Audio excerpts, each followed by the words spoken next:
What does the face of hunger look like? Is it a child in Ethiopia, an aging man in Somalia, or a family in poverty-stricken India? Most people know that hunger is a tremendous problem in third world countries, killing thousands every day. It kills more people every year than AIDS, malaria, and tuberculosis combined. But could an epidemic like this ever affect people in the world's most prosperous nation? Sadly, the answer is yes. In America today, 1 in 6 people, including hardworking men and women, suburban families, and young children, are struggling with hunger. Tonight, over 50 million Americans won't have enough food to eat by day's end.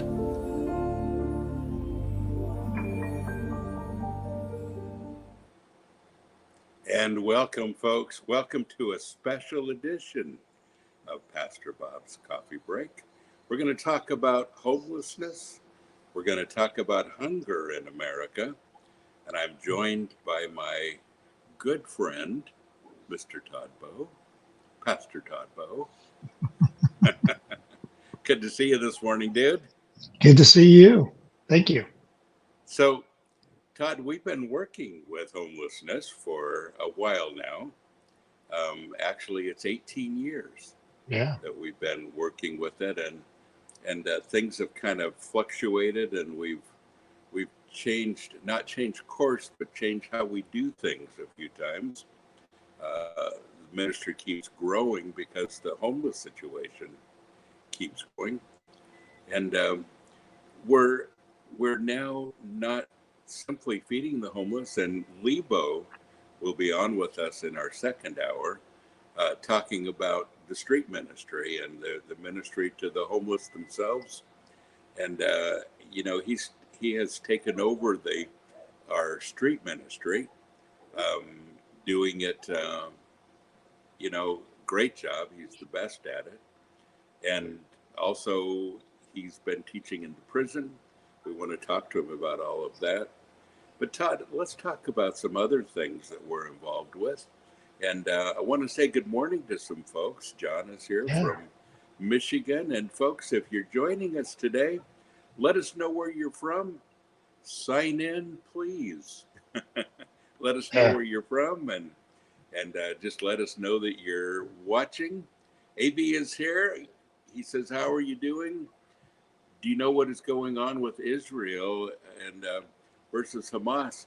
It's a dire situation, and especially in the last 24 hours, they bombed a hospital and blamed it on the Israelis. That's about as low as you get. Yeah. And the toll is thousands now, and these are people that hate Israel but hate America more. And so no one is safe in the world these days. This is a huge problem that has to be addressed. And Todd, these days, don't you just kind of feel like you have to kind of pick your problem? Yeah. Because there's so many things going on. Yeah, there are. I mean, you can look left, right, or upside down, and it comes at you everywhere. You're right about that. That's a great question, though. I appreciate AV putting that out there. That's a very good question. A lot going on Hamas and that whole area out there right now. I was listening to some Insight News last night about it, and it seems like a rock and a hard spot in direction, and that's unfortunately, any direction isn't necessarily an exciting one at all, but some things are probably going to be necessary. So we'll see how that plays out. Lots of prayer. And Pastor Bob, you are muted or something. I can't hear you. I can see you, but I can't hear you. It looks like you can hear me, though. You can hear me, but I can't hear you. Maybe it's just me. I can try and read your lips.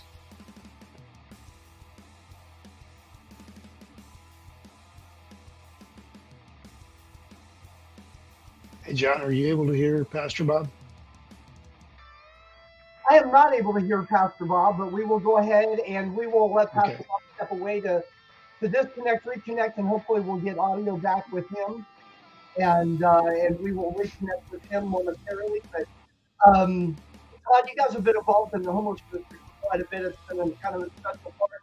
Everybody thinks sanctuary, and they think, they think the metal community, but the metal community also is a place of serving. Yeah. That's been an essential part of sanctuary for years, as long as I've been connected.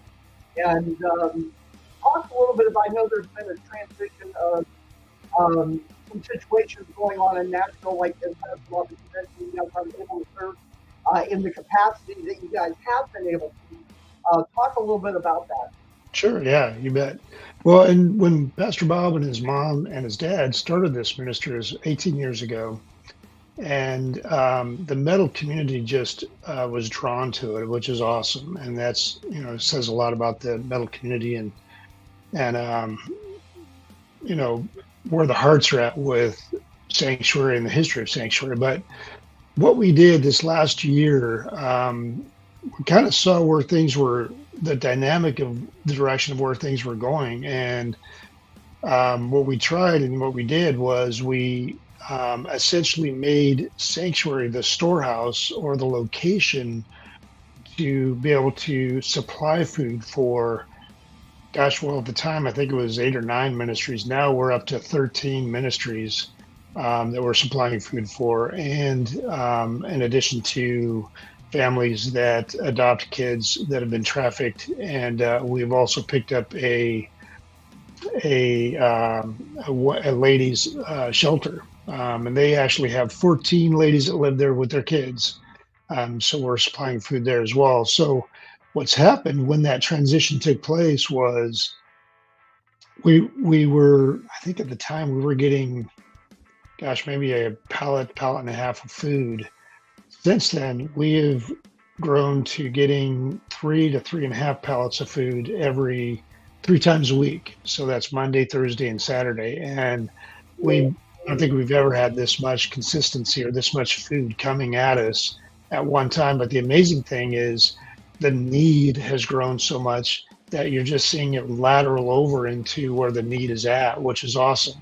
Of course, Randy's a part of that, and the 12 other ministries that we supply food for is a huge part of that. So, and then the families are growing. We're looking to pick up probably another 4 or 5 families in the next few weeks. So that's pretty exciting. Not in the sense of that we need to, but it's important that we are able to provide this for them. So that's a pretty neat opportunity to be able to do that. So, hey, Pastor Bob, it looks like you're back.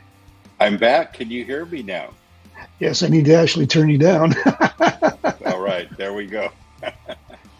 People say that all the time. I need to turn you down. Yes. A little bit. Well, sorry about that, and I can still only barely hear you in one ear, so I don't know what. Folks, if we didn't have technical difficulties, we'd feel like something was wrong, wouldn't we? Yeah, that's about it. Yes. So, Todd, have you talked about the different kinds of ministries that we're providing food for?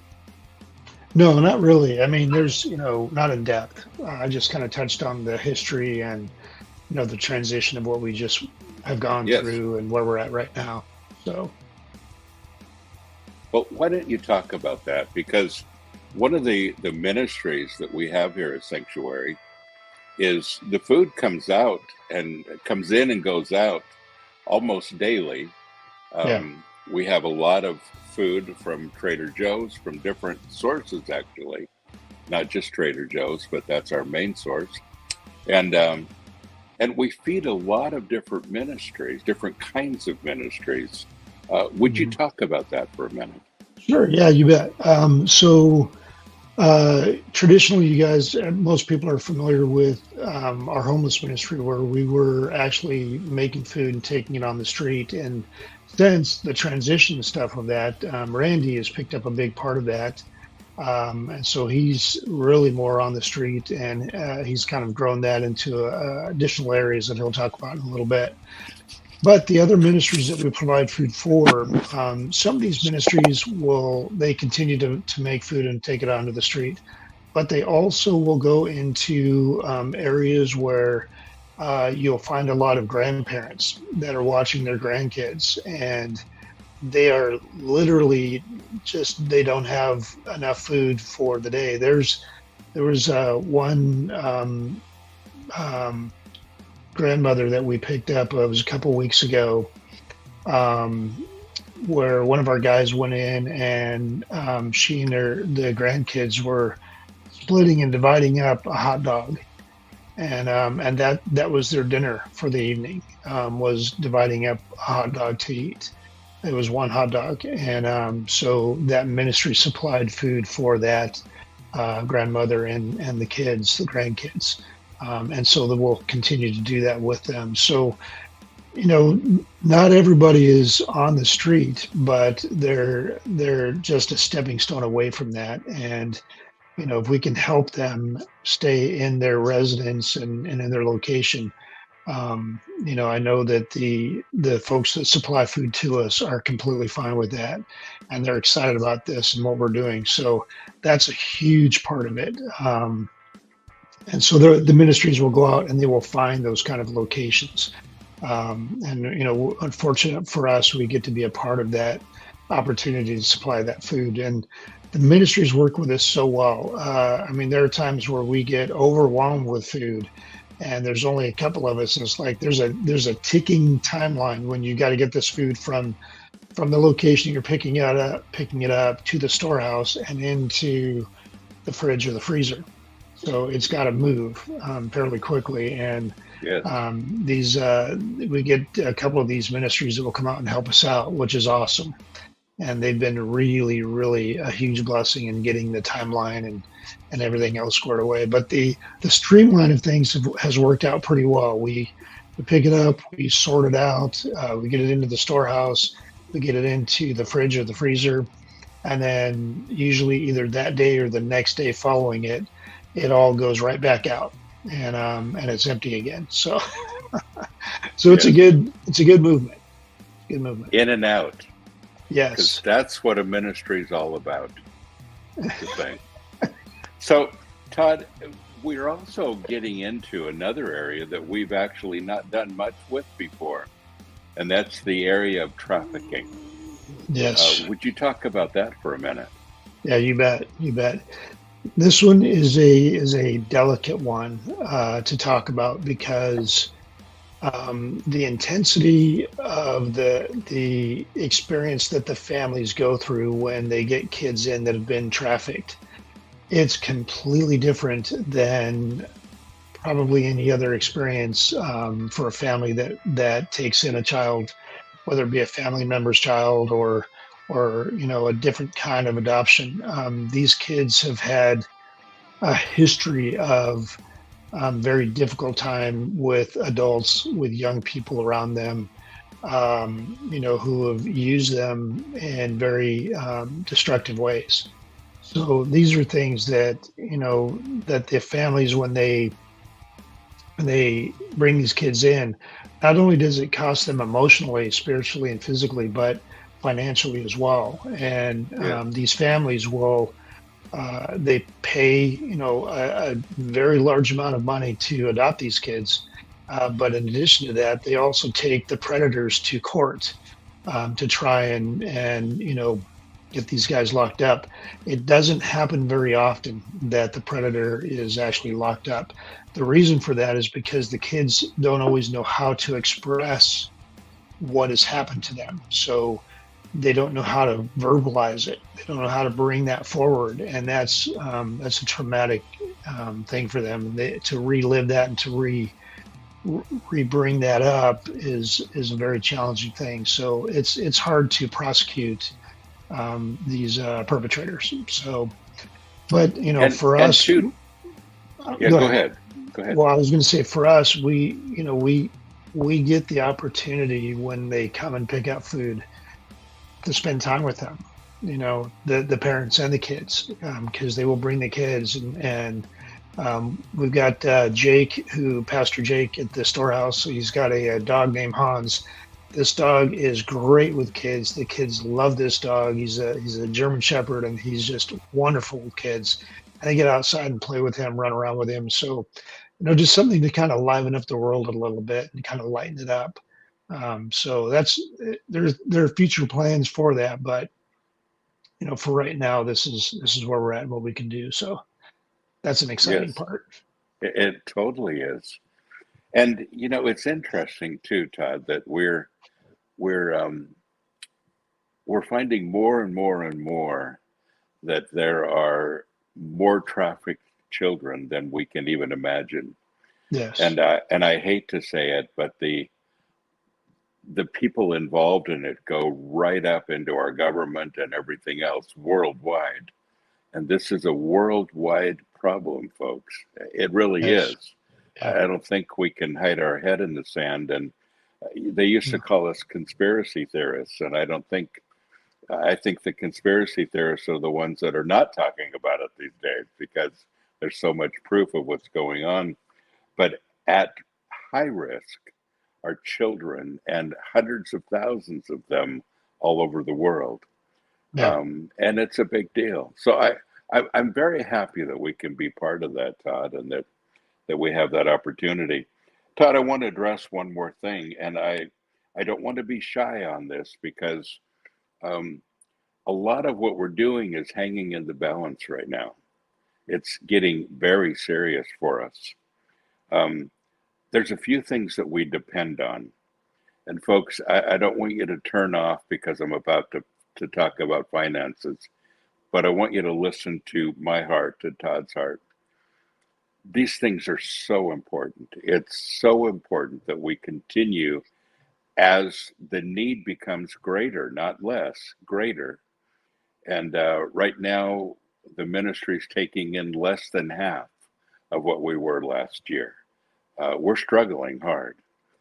Our coffee sales, our sales for our mugs and our T-shirts and all of that is less than half of what it was even a few months ago. And our economy is tanking. That's a big deal, but so are we. And Todd, we've already had to cancel some ministries. We've had to cancel some things we were doing on the streets because we don't have the resources anymore. And I don't want to cancel one more thing. I don't want to say, okay, we simply can't afford to feed you, to do that. And it's not like we're paying a whole bunch of people to do this. We're not at all. In fact, we've had to cut every full-time employee that we've had. So it's a big deal, and it's one that all of us need to be involved with. And folks, you can buy merchandise. We'd love to have you go to our giving page and just say, I'd like to give a little bit every month, even $10, $20, $100 a month, whatever you can afford. It's everybody together that makes it work. And I'm not asking for money for me. I don't make any money on this. I'm not paid by Sanctuary. And I wish I had a little more money because I would invest it in this. But folks, we need desperately to hear from people. We need desperately your help. And I'm not ashamed to tell you that. I could just go by and say, okay, they're going to be turned off if I talk about finances, but people can't respond to a need unless they know what the need is. So, Todd, that's pretty big for us, isn't it? It's pretty big that we get a lot more finances. Todd's the one that tries to make everything work, and we're not doing so well, Todd. It's like bringing the chains together. Yes, it is. And they don't quite stretch. Yes. So yeah, it's a challenge. It really is. Some of the things that I can throw out some of the needs we have right Yes, now. please do. We've got one truck that we use. It's a 17-foot box truck. And because of the loads that we've been getting, ideally, what would really help us out is to have a lift on the box truck. So, in other words, where Trader Joe's or Feed America can, literally put on the lift a pallet of food, and then it's lifted up to the truck, and then we can roll it in. Right now, we do that by hand, and it's a challenge. It's because, again, it's the timing part. It's we have to move very quickly to get this food onto the truck, get it shipped over, and get it into the storehouse, separate it out, and get it into the fridge and freezer. So it's a timing thing. The a lift on a truck is. I'm looking at one right now. It's a used one, and just seeing what I can negotiate it for and see where we can go with that. But things like that. That's one. The truck is extremely important. Without that, we've literally we don't have transportation for anything. Um, and then gosh, beyond that is the some of the repairs on the truck, that kind of things. Just the suspension, stuff like that. Maintenance on a truck is very important. So that's our biggest thing, is keep that truck alive and keep it going. Yes. And then once we get it inside the storehouse, we're pretty good there. We can maneuver things fairly quickly. A couple guys can get things rolling pretty good, but it does take a couple guys. Three is ideal, and it moves very quickly at that point. So those kind of things. Just maintenance needs is really a big part of it. And then there's the overhead of electric and stuff like that. We have a full-time 12 by 8 freezer that it's always on. We've got a full-time 8 by 8 fridge that's always on. Um, and then just overhead of electrical and stuff like that. I know it doesn't sound like much, but that runs probably, just the electricity is about $600-700 a month, just by itself, to run that. So yeah, and now there's a bunch of smaller tentacles to this, but those are the big ones right now. Yes, absolutely. Yeah, And there's a lot of things we'd like to do.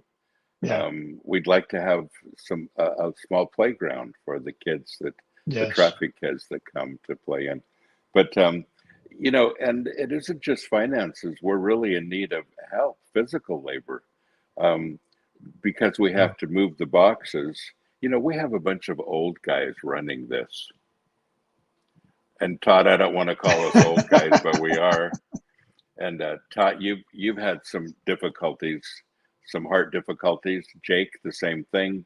You guys can't lift, and so we just sometimes we just don't have people to do the lifting. My nephew, Justin, he works out. He's pretty strong, but he's 17 and he pretty much does the lifting, but it's not enough.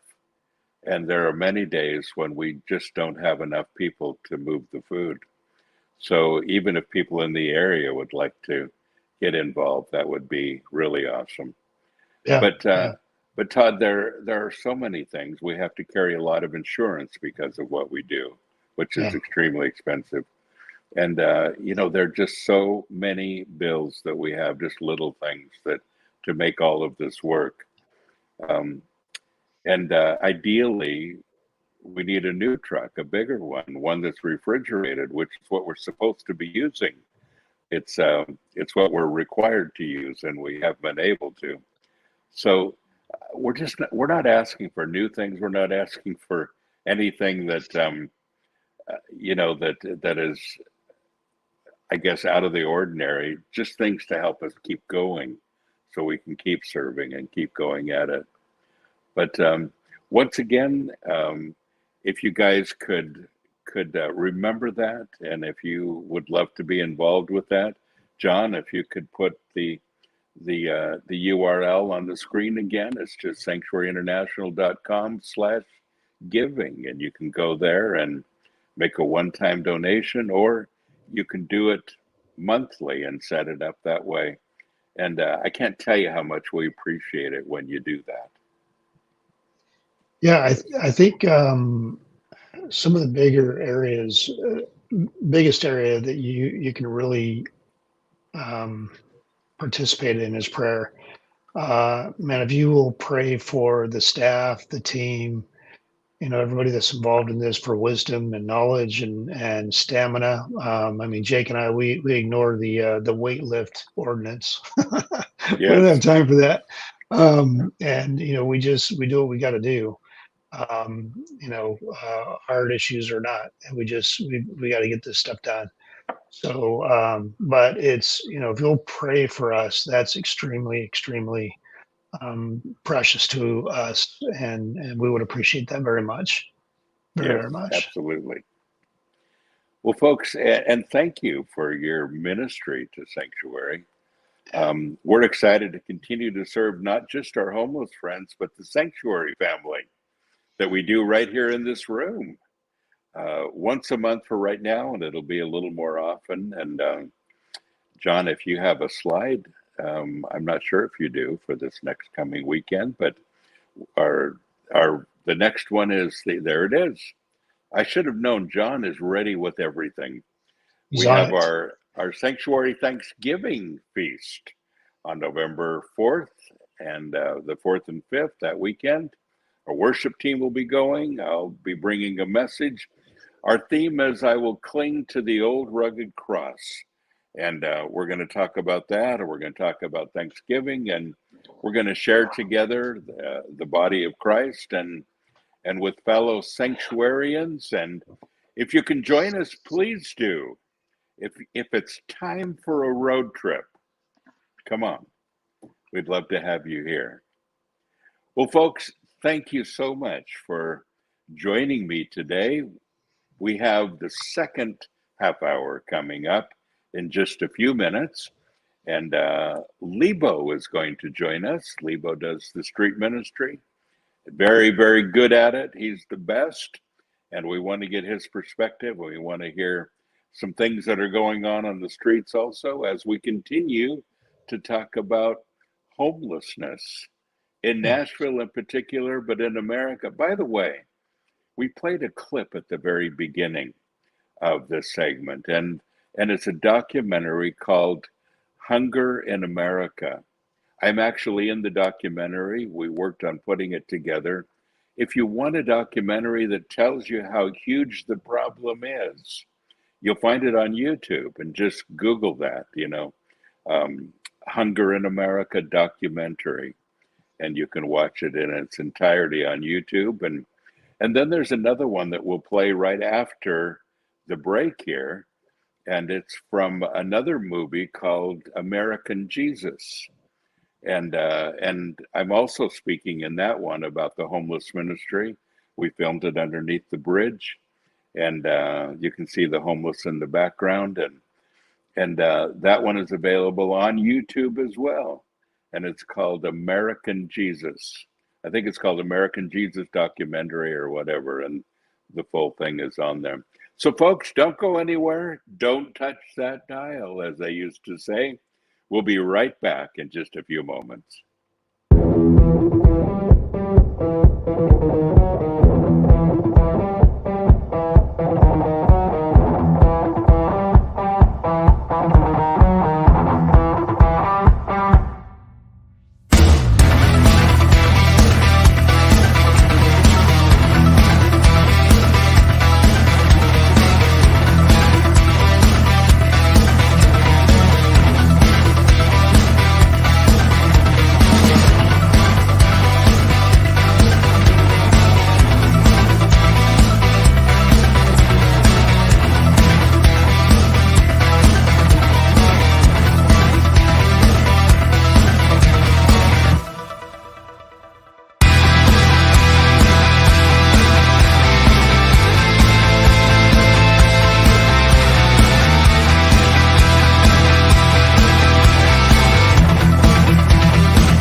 I really believe that we give a false impression of what Christianity is all about when we market it.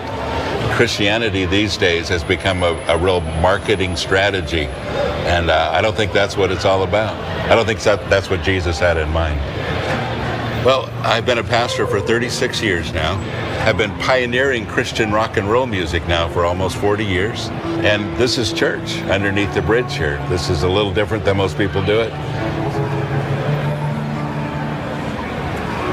The word church in the New Testament for the first 300 years didn't have anything to do with the building. It just meant people who were Christians meeting together. These days, I think people need to think outside the walls. I think they need to be involved, and we need to impact people a little more intensely. I think there's a whole lot of people that don't understand what God called us to do, and what he means when he says to go into the world and to love people, to feed people, to give them places to stay, to help people that are having difficult times. That was the word that Jesus gave to us. He says, if you love me, you'll do these things. So that's really why we're involved. And that's again from a movie called American Jesus that you can find on YouTube. And the entirety of that interview is on there. Well, you're probably wondering who this good-looking guy is that's just joined me. And it's my old friend. And I say that because he is old, but we've also been friends for a long time. Lebo is here with us. Good morning, dude. Good morning, man. How are you? Great. It's good to see you. So I want to talk about ministry on the streets. I want to talk about your involvement with it. And we've just gone through a difficult transition that I want to talk about as well, because I want people to be very clear on what's going on, and also what you're doing these days and how all of this relates. In these clips that we just had, we're on the streets, we're serving food. We're doing a whole lot more than that now. We've got a lot of ministries that we serve. We have a lot of things going on. And a few months ago, we really hit a brick wall financially. We tried and tried and tried to keep everything going, and it just wasn't possible. Randy Lebo got married the lovely Tammy. She's awesome. She's our favorite. And he married very well, by the way. And when people say, this is my better half, listen, she is. She is. This is But true. Lebo, she was also already involved in ministry to the streets. That's where you guys met. And so you have that heart connection. She also has a 501c3. And because we weren't able to keep everything going, we asked if you might consider taking all of this under your own 501c3 and trying to keep it all happening. And that's been a challenge. And I want to talk about that. And I want to talk about the challenge that you face on the streets, financially keeping everything going. But it's not just about feeding people. There's a whole lot more. And I'm going to shut up and I'm going to let you talk. But I want you to talk about just the big picture. What does it look like? What are you doing? What kinds of people are you working with? Go for it. All right. Well, there's a lot. There is. Well, yeah. So my wife is the director of Bethesda House Ministries here in Tennessee, and that's how we met. I was serving the homeless with Sanctuary, had been doing so for many years, and we moved into another area of Greater Nashville, known as Murfreesboro, and extended. We had been serving at that time, I think, Bob, we were serving 3 locations in Nashville. And I was real resistant to move into Murfreesboro because I didn't want to have a day off for my homeless and houseless friends in Nashville. But God led us there, and that's where I met my wife, Tammy. And since then, as you have said, Sanctuary was not financially able to continue the street aspect of the ministry the way that we had been doing. So me and my wife have been doing that. We've been doing it mostly with our own funds. But God has opened some doors, and we have a big vision. The vision includes, things like this. So, along with feeding and serving food to our houseless friends, we also teach a 180 degrees getting your life on target class at the they call it the workhouse. It's a local jailhouse here in Murfreesboro. And my wife Tammy also teaches the class in 2 other locations, and she teaches a class called Broken Princess to the women, and I teach the men. And we had been sitting around praying a lot about which direction we should do, how we should do. My heart is in ministry. My heart is for our folks who are overlooked. That people just judge them when they see them, not even knowing the story, not even trying to figure out where they are. And from our experience, a lot of people who are homeless are the same people.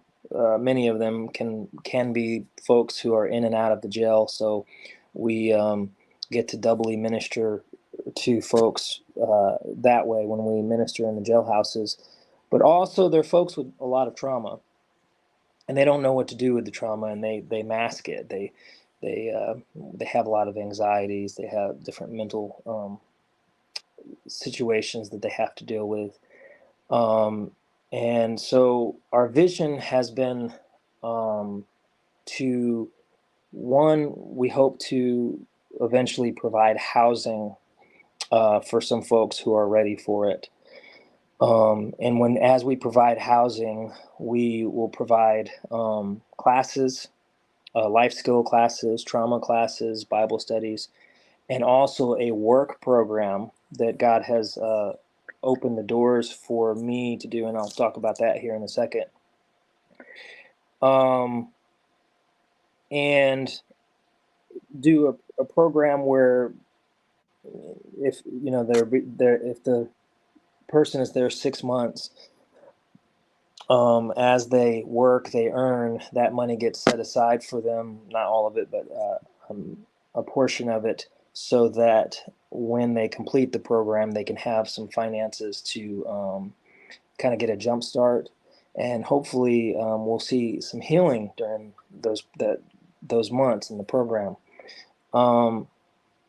So when we were talking about this vision, because we really wanted to be proactive with our homeless and our houseless, we didn't, when we were working Sanctuary and of course Bethesda House Ministries as well, when we were working together, and also when me and Bob were working together, the goal was never about the food, although we want to provide necessities. And it wasn't just food. It's not just food. It's food, clothing, tents, sleeping bags, little things like socks and underwear are very important to someone who has nothing, and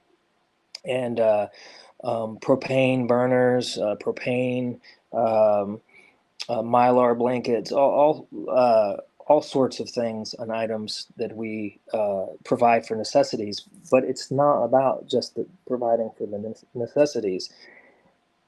One of the things we do is we set up tables, and we do the grill. We're getting another grill started to create a sense of community, and we hand the food out on plates, not just to-go boxes or sack lunches. Sometimes we do that when necessity, but we give them plates and we serve. And one of the things we're planning on in November is to do a wedding party where we have the white tablecloths, and we're going to have volunteers who come and serve our folks.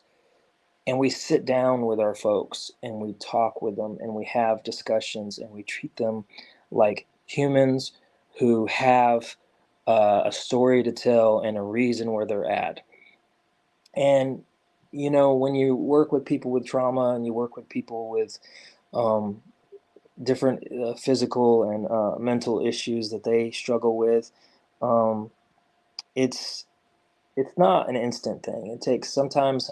I've Pastor Bob. I've seen some of the folks we work with. It took years for them to get to a place where they could move forward. But we, Yes, absolutely. yeah, Yes. but we've always felt like that's we want to be proactive in helping folks get to the next step, get to a better place, get off the streets, be able to hold a regular job, be able to have joy in their life, right? Um, and so that's been our goal. And so we were praying about it, me and Tammy. And my wife is she's a wonderful prayer warrior who hears from God. Yes. She's Yes. she's amazing. And we got to talking to a friend who and about the idea of the work program. Um, and through this friend offered to help with the equipment that we needed, and we've got most of everything we need. We'll eventually need more depending on how many people we hire, um, and what we do.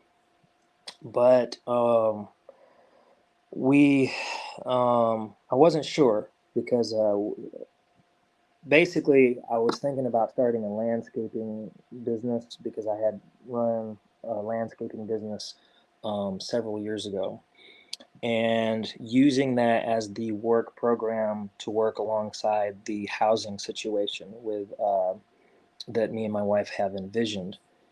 And so we were praying about it, and this friend offered to help us with the equipment, and she's amazing. But I still wasn't sure because I wanted to make sure it wasn't going to be something that didn't work, and I, you know, had someone buy all this equipment and these things to do the program, and it didn't work out. And the next day, I was talking to my neighbor, and his lawn guy came up and was mowing his lawn and doing a really good job. And I made the comment about how he was working, and my neighbor told me, he said, "Well, he's not going to be doing lawns anymore. He's went out and got a real job." And real job, yeah. So he said, long story short, he said, "You should talk to him." And I went and talked to him, and the guy gave me 16 lawns. That's And I was just like, amazing, isn't it? it is amazing. And it was like, Yes. well, this must be God pointing the way. Yes. And so since then, I'm up to 24 lawns, and this is relatively new. But the season is closing. I'm doing aerating and leaf removal, and we also do car detailing and stuff. And I've got the first person employed, which I'm excited Yes. about. And he's awesome. He is awesome. He's an awesome Yeah. guy. He's had his ups and downs in his life, and I mean, I'll have to bring him on and let him tell his testimony at some point. But That'd be awesome. It'd be good to hear it. yeah, we're excited about that. But we are. It is a struggle. I don't have enough really jobs to maintain. Yeah. We've been paying for everything. You know, all the supplies. Occasionally we get some donations here and there, but like plates and spoons and all simple stuff like that. You know, teas and drinks, gas. And all of that is expensive.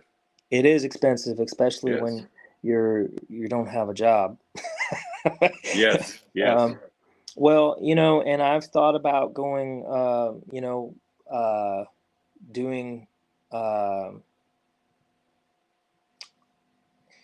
this is where God has been pulling at my heart. This is what He's called me to do, and this is we spend 50, 60, 70, Bob, many hours this Yes. kind of work takes. Yeah, it's not a 40-hour-a-week job. No, it's not. And it's very difficult. And in my younger days, I'd work 3 or 4 jobs and do this kind of thing. But now that I'm older, it's just really tough. And so I've Yeah. thought about working third shift and then doing this, but I also have a family with 3 kids at Yeah. home. And I want to make sure to invest into them as well. Absolutely. Yes. And Yes. so we've been working on this. It's been awesome. God has been providing, and we've taken several people to different. We have different connections with different rehabs. We took a fella up to Pigeon Forge a couple weeks ago. He said, "I'm ready. I've been doing cocaine for Mm. umpteen years." He said, "Every time I get my check," he got a disability check. "Every time I get my check, I blow it." He said, "I'm tired of that life. I want a Christian based." He specifically said, "I want a Awesome. Christian based." Yes. And so we drove him up to this facility in Pigeon Forge and signed him up and got him there. And we stay in touch with him, and it was really cool, And we've done that a few times now with some folks, and we work with our community. Bob knows we have a big community of folks that we, try to get the resources as far Yes. as the help for our houseless friends. Yes. But yeah, we. The struggle is real. I would like to, in the part of a praise report too. So in our vision of this housing, provide housing, have classes, do the work program, save up money, help people in that way. We were talking to another friend who has a business that hires women that have been coming from addiction. And she has offered to team up with us in some way or another for my wife to run some housing for the ladies. And then eventually we'll start a housing for the guys. But we're praying about that because there is a large expense to that. And, there are folks out there who they have this whole business model, Bob, that they charge the folks that come to the house and they have to pay some. While I'm not opposed to that, for personal responsibility, I think the whole goal is to have them save up money while they're going through a program so that when they leave the program, they have a good start in life, Absolutely. It doesn't do any good for, yeah. I'd like to talk a little bit about the kinds of people that are homeless. And, it's exciting to see some things falling in place. And by the way, folks, we've kind of had to separate the ministries, how should I say, from we just didn't have the finances to do it anymore. And Lebo has taken this on, which is a huge load. If you have a burden for it, and you'd like to give to it, you can do that through us and just earmark it. Say, this is for Lebo, and we'll make sure that he gets it as well. In all of this ministry, and we're all working together still, in all of this ministry, there's just a huge need for finances. And Lebo, you're no exception to that. So anyway, folks, you can go here, sanctuaryinternational.com/giving. I want to talk a little bit about the kind of person that's homeless, because, I find there's a lot of times, Lebo, where you and I will be talking about some of our homeless people, and either you or I will say, yeah, but remember, there's a reason they're homeless. And that is generally true. Now, our economy has been playing a real part in that as well. But what do you do? What do you say to somebody who, and you and I both hear this, people say, well, they just need to get a job and get to work. It's their own fault that they're homeless, which is a typical reaction to homelessness. What do you say? Well, I tell them that, there every case is an individual case, really, but most people are not homeless because they don't want to work. They have issues, they have trauma, they have anxieties, social anxieties. They have, sometimes it's as simple as how they were raised. We have a lot of folks who were orphans in the foster care system and just kind of cast out and have never been taught life skills and how to embrace work and there sometimes it's just as simple as being a physical disability, and you don't necessarily see it, but it's there, and they just, there are homeless folks who work. They just do not have the skills or the mindset to Yes. have jobs that pay enough for them to Yes. live in a house, and And there are people that go to work every day and come home to live in a homeless camp in a tent. that's right. Just so you know that. Yes. Yeah, and I've known folks who had two jobs, Yes. but it's difficult. It's difficult when you have things that you deal with that put a lot of pressure inside of you that you haven't learned how to deal with Yes. at a job. But it's also a lot of folks, they go in, they get a job, they want to impress, they work really hard for about a week. They don't sleep because they're homeless. They don't eat right because they're homeless.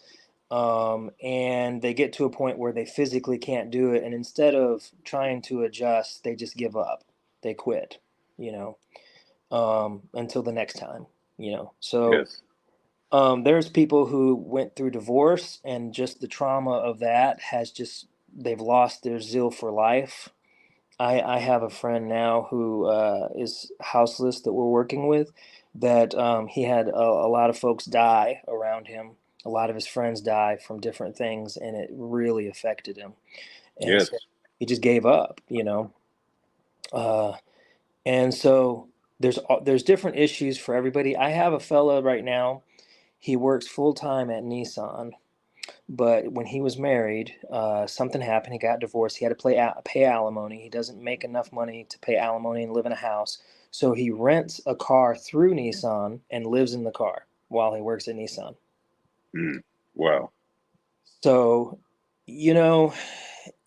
people can make judgments all day long, but until you sit down and talk to these folks, and even the ones that are the tougher cases, the alcoholics and the ones who have drug addiction, there's reasons why they have those drug addictions. And a lot of Yes. times our folks don't even get on drugs till after they've been on the streets because And that's typical. And I want you to stress that again, because people say, well, they're on the streets because they're alcoholics and drug addicts. But say again what you just said. well, a lot of them don't become alcoholics and drug addicts till after they've get on the streets. Till after they've been on the streets. It's a way of trying to cope with a very difficult lifestyle. Yes. And Yes. you get into the situation and you're surrounded by it, and the drug dealers know that they can go on the streets and find these folks and go ahead and give them drugs, and when they get their little bit of disability or social security, which might be $400-$500 a month or whatever, the drug dealer knows he can get that money and they'll be broke again. Yeah.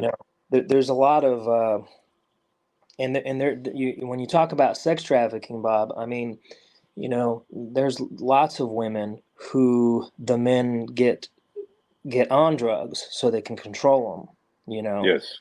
and so we're We've had a part lot of those. Yes. yeah.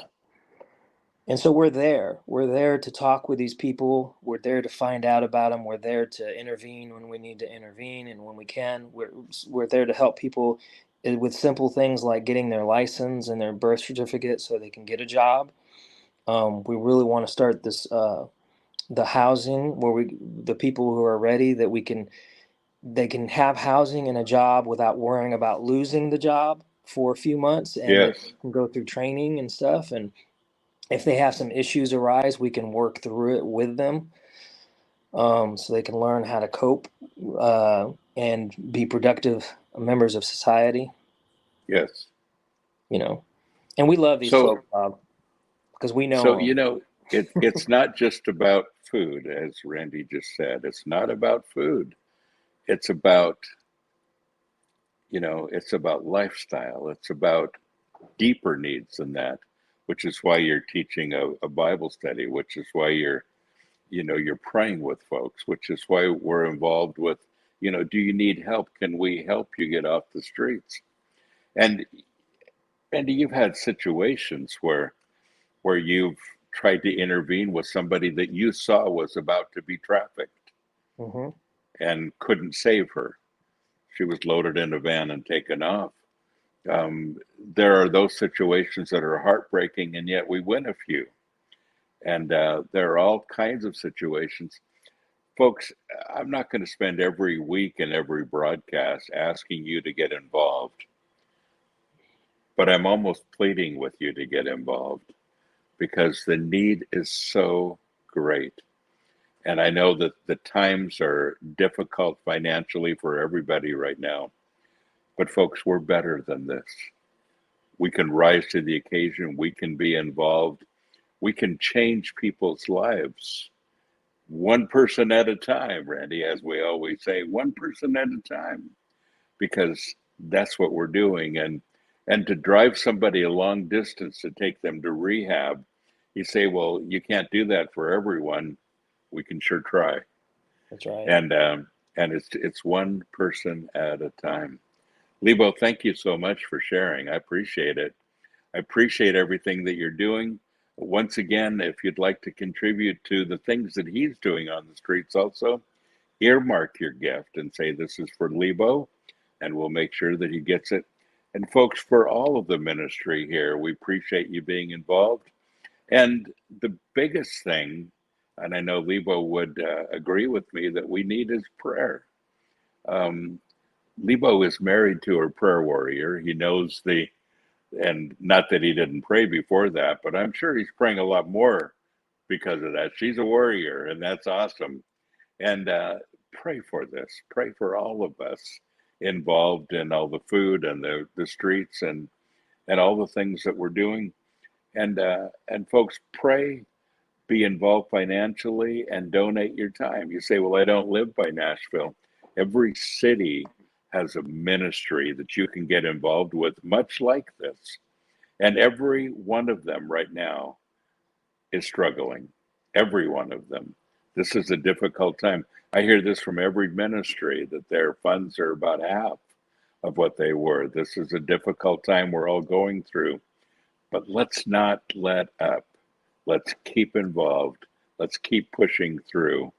Let's keep doing it. Lebo, thank you so much. I appreciate your time, appreciate you being involved. Folks, thank you for joining us today. And don't forget, you are blessed. So go and be a blessing.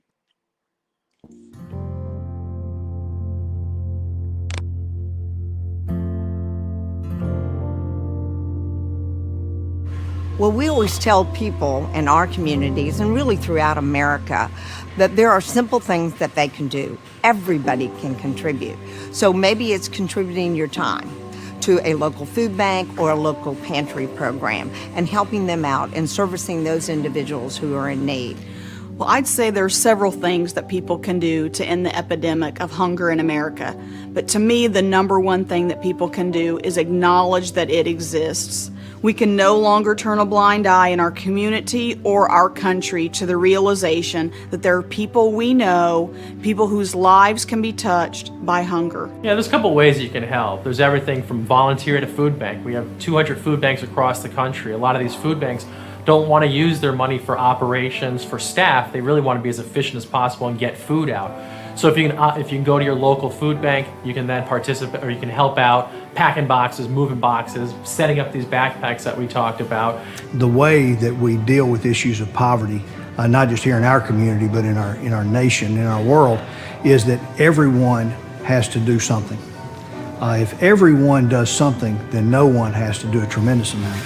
But whether it is building community within your own neighborhood and knowing who your neighbors are, knowing who vulnerable folks are in your community, and checking on them and helping them out when they need a hand, whether it is volunteering at a place like this, a place that serves meals, or a place that satisfies hunger through food distribution. They can come to our local food bank, and we have lots of different activities in helping us to sort through food that gets donated here so that we can then send it out to the people who need it the most. In addition to that, they can always contribute funds. Every food bank and every organization needs money to be able to run their operations. So we hope that they'll get financially engaged with that as well. You can do simple things. You can clean out your pantry. You can take food to the local food pantry. There are many food pantries all across this community, all across this country that are begging for food. Shelves are completely empty, but we've got families that have pantries full of stocked food. And it can be done on an individual level. It can be done on group level. We have a tremendous number of churches and volunteers, civic organizations that come, and folks spend a few hours a month here, and they make a difference to their neighbor in need. But it can also be done with your next door neighbor. So if you find that you have a next door neighbor that is vulnerable, then just being a part of their life is important, and so you'll recognize what those needs are, and then you can respond to that. Teach your children about hunger. Teach your children to give back. Food pantries are a great place to get children introduced to volunteerism. So clean out your pantries, buy extra food. When there's a grocery store that has 10 for 10 and you only need 4 items, buy those other 6 things and give it to the local food bank. There are drives constantly. Stores have drives, schools have drives, churches have drives. Acknowledge that hunger exists. Look for places to give, and then give. But don't just stay there and, ignore the problem of hunger. There's a hungry child that's sitting right next to your own child in the classroom. There's somebody at work who is, standing in the food pantry on the weekend. The faces of hunger have changed. It is not what it used to be. It is right next door to us, and often we don't know that that's what's going on because people feel embarrassed about it and don't want to say anything. So really encourage everybody to take a stand and say, we will not stand for hunger, and we will do whatever we can to bring an end to it. I think that ultimately in all the things that we do, the most important thing that we do is help people understand that they're valuable. And I think that when we as a community realize that each of our members is a valuable person, and we get involved and we invest in the other people in our community, then we resolve these problems. Issues like hunger go away. Issues like housing crises go away. Employment issues where people are having trouble finding jobs. You find jobs through networks, through people through community. And there's also, you can advocate. Advocate on behalf of the hungry. Advocate on behalf of those who need help. There's a lot of people out there who don't have a voice maybe with our decision makers, and you can then be one of those voices for them and help get laws passed that will help feed people in this country. It's all of our responsibility to try and alleviate hunger, and one of which is to be advocates, to contact local politicians, whether it's at the city level or congressman, senator, at the state level, federal. There are a lot of programs that they're looking at, and so to make sure that these programs are passed and that they will come back to your local community and help. And realize that someone is hungry today. The face of hunger in America is all too real, and it's looking at all of us. It could be the family of 4 living next door to you, or an elderly couple at the grocery store. It doesn't matter if you live in an urban, suburban, or rural setting. Hunger has no boundaries. Everyone can do something to fight the crisis here in the United States. Whether it's donating funds to your local food bank or volunteering in your community, the truth is, no one in America should go hungry. No one.